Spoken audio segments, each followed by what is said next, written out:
Abşeron rayon məhkəməsində yetkinlik yaşına çatmayan qıza qarşı əxlaqsızlıq hərəkətlər etmiş ilahiyyatçı Hacı Salman Kamiloğlu'nun cinayət işi üzrə məhkəmə prosesi başa çatıb. Məhkəmə ilahiyyatçını Cinayət Məcəlləsinin 153.2-ci 14 yaşına çatmayan şəxsə qarşı əxlaqsız hərəkətlər maddəsi ilə təqsirli bilib.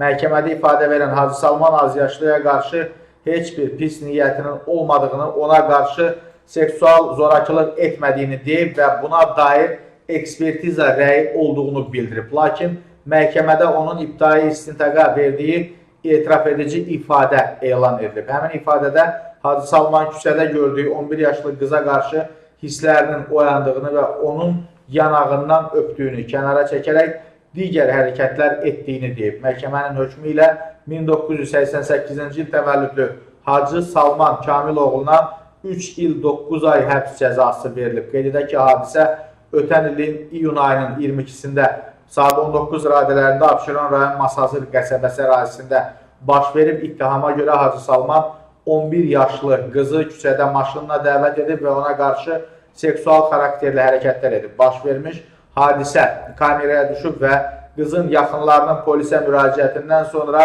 araşdırmalara başlanılıb. Növbəti gün Hacı Salman həbs edilib.